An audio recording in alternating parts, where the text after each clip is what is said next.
नमस्कार, आप देख रहे हैं कंज्यूमर अड्डा और आपके साथ मैं हूं विपिन भट्ट। और आज हम कह रहे हैं कि रहना है सेहतमंद तो आज से ही सिगरेट बंद, क्योंकि सिगरेट एक ऐसी लत है जो जाने अनजाने लग जाती है लेकिन उसे छुड़ाना बहुत मुश्किल है। और शायद ये बात किसी से छुपी हुई नहीं है कि सिगरेट पीना या धूम्रपान करना जानलेवा भी हो सकता है। सिगरेट के डब्बों पे जो आप वो भयानक सी तस्वीरें देखते हैं, वो कैप्शंस देखते हैं, वो ये बताते हैं कि सिगरेट कितनी खतरनाक है। लेकिन एक ऐसी लत है जो छूटती है फिर आ जाती है, छूटती है फिर आ जाती है, तो कई बार इसे छोड़ना बहुत ज़्यादा मुश्किल होता है। आंकड़े जो हैं वो दुनिया भर के, अभी हम कार्यक्रम में जैसे जैसे आगे बढ़ेंगे तो डराने वाले ही हैं। भारत दुनिया के टॉप 10 देशों में है जहां पर स्मोकिंग बढ़ रही है या स्मोकिंग होती है। और सबसे चिंता की बात है कि युवाओं में ये बहुत तेजी के साथ बढ़ रही है। तो अब वर्ल्ड नो स्मोकिंग डे का मौका है। कैसे इसे छोड़ा जा सकता है, इसके खतरों के बारे में जितना अवेयरनेस फैलाई जाए, शायद वही एक चीज होगी जो किसी को सोचने पे मजबूर करे और वहां से एक थॉट आए कि नहीं, इसे छोड़ना चाहिए और फिर उसके लिए आगे कदम बढ़ाए जाएं। तो आज यही सारी बातें हम करने जा रहे हैं। इसके लिए हमारे साथ है कुछ खास मेहमान। डॉक्टर रजनीश कपूर साहब जो कि वाइस चेयरमैन है कार्डियोलॉजी डिपार्टमेंट मेदांता हॉस्पिटल में। डॉक्टर राजेश चावला जुड़ रहे हैं जो सीनियर कंसल्टेंट है respiratory medicine Indraprastha Apollo hospital. और doctor Narayan Prasad director nephrology SGPGI Lucknow. आप सभी का बहुत बहुत स्वागत है। तो शुरुआत करते हैं। डॉक्टर चावला, सिगरेट की लत जो होती है वो जाने अनजाने में कहीं दोस्तों के साथ, कहीं किसी ऐसी पार्टी में, मतलब कोई खास कारण नहीं होता कि किसी ने सिगरेट पीना शुरू क्यों किया। आप किसी से पूछेंगे तो शायद उसके पास कोई स्पेसिफिक जवाब नहीं होगा कि मैंने क्यों की, लेकिन उसे छोड़ना बहुत कठिन होता है। ऐसा क्यों है कि सिगरेट की लत को छोड़ना इतना मुश्किल है कि लोग या तो छोड़ते हैं तो वापस उसके पास चले जाते हैं या बहुत समय निकल जाता है, बहुत कम लोग ही सिगरेट की लत को छोड़ पाते हैं। देखिए, जो सिगरेट की लत है वो पीयर प्रेशर से होती है। जैसे यंगस्टर्स कुछ पी रहे हैं तो एक एक कश ले लो और एक कश से वो सिगरेट में बदलता है और फिर वो आदत पड़ जाती है। आजकल मीडिया में, मूवी में ग्लैमर के साथ इसको इतना ज़्यादा जोड़ दिया गया है कि अब ये इसको पीना गलत नहीं मानते हैं यंगस्टर्स। सो आदत वहाँ से पड़ती है और आदत पड़ती है निकोटीन से। जो हमारी सिगरेट है इसमें मेन जो होते हैं निकोटीन होता है, टार होता है, गैसेस होते हैं, आर्सेनिक और बहुत सारे 7000 के करीब इसमें अलग अलग तत्व होते हैं जिनमें से 60 से 70 कैंसर तक कर सकते हैं। तो ये लगती शुरू में ऐसे है, फिर आपकी निकोटीन पे डिपेंडेंस हो जाती है।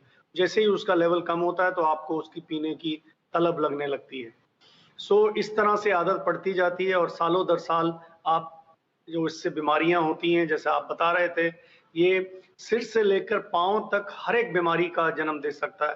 सर में स्ट्रोक होता है, गले का कैंसर, मुंह का कैंसर, चेस्ट में कैंसर, क्रॉनिक ब्रोंकाइटिस, हर तरह के यूरिनरी ब्लैडर कैंसर और वैस्कुलर डिजीजेस होती हैं तो हार्ट अटैक का खतरा, वैस्कुलर डिजीजेस का खतरा, गैंग्रीन होना, डायबिटीज, इतनी सारी बीमारियां इससे जुड़ी हुई हैं।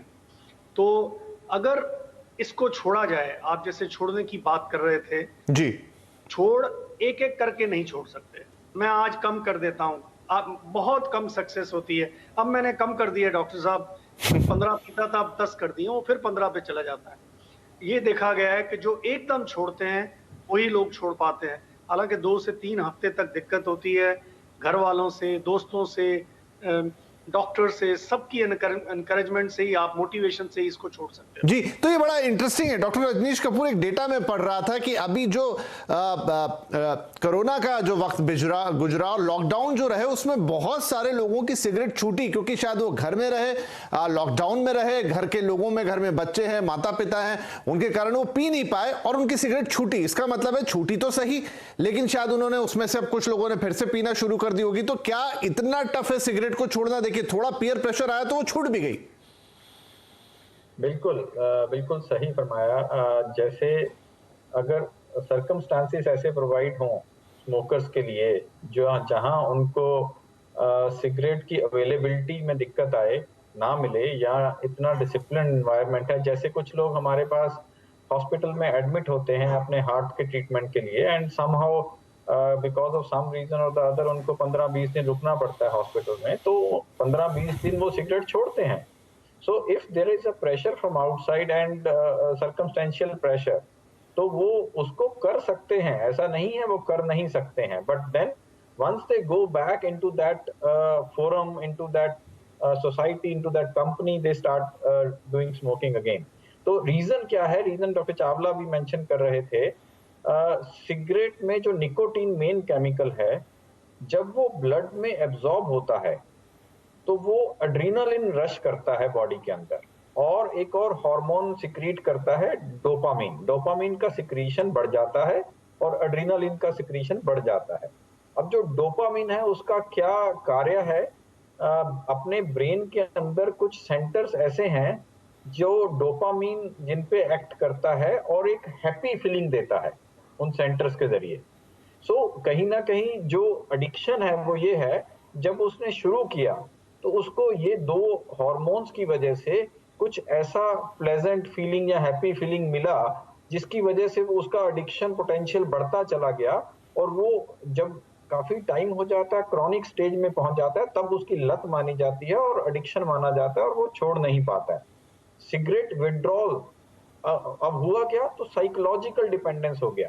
तो सिगरेट दो तरह से डिपेंडेंस करता है, फिजिकल डिपेंडेंस और साइकोलॉजिकल डिपेंडेंस। सो अब जब वो छोड़ता है तो उसको विथड्रॉल सिम्टम्स आते हैं, उसको तलब लगती है। एक बहुत बड़ा फैक्टर जो हमारे पेशेंट्स बार बार हमसे बात करते हैं कि हम सिगरेट छोड़ने का तो सोचते हैं, बट हमें सिगरेट के बिना सुबह मोशन नहीं होता, वी फील कॉन्स्टिपेटेड। तो मोशन के लिए हमें सुबह उठते ही एक सिगरेट लेना जरूरी होता है। So this is also physical dependence. उसका साइकोलॉजिकल और फिजिकल डिपेंडेंस आपस में इतना हो जाता है कि आदमी खुद कारण ढूंढने लगता है कि वो कैसे सिगरेट पिए। डॉक्टर प्रसाद, एक और कैटेगरी यहाँ पे आती है। बहुत सारे लोग ऐसे हैं जो बोलते हैं कि हम रेगुलर स्मोकर नहीं है, मतलब हम ओकेजन पे पी लेते हैं। अब एक रेगुलर पीने वाला और एक ओकेजनली पीने वाला, क्या दोनों में कोई अंतर है, या दूसरे को भी जो कह रहा है कि मैं ओकेजनली पी लेता हूं उसको भी उतना ही नुकसान है, वो भी उतने ही खतरे में? धन्यवाद, आपने बहुत अच्छा क्वेश्चन किया है। और ये बहुत सामान्य बात है कि लोग पूछते हैं कि कभी कभार पीता हूं, लेकिन एक भी सिगरेट उतना ही हानिकारक है। तो सिगरेट बिल्कुल ही नहीं होना चाहिए, चाहे सिगरेट हो, चाहे बीड़ी हो, चाहे आप तंबाकू खाते हैं, वो भी उतना ही डेंजरस होता है। तो आपको कोई भी जो तंबाकू से रिलेटेड चीजें हैं उसको अवॉइड करना चाहिए। इतना ही नहीं होता है, एक बात और मैं कहना चाहूँगा कि जब आप सिगरेट पीते हैं तो आपके जो बाय स्टैंडर्ड है, जो बगल में खड़े होते हैं, उनको भी उतना ही हानि होता है। ऐसा माना जाता है कि लगभग 8 मिलियन लोगों का डेथ पूरे वर्ल्ड में सिगरेट स्मोकिंग के चलते हो रहा है।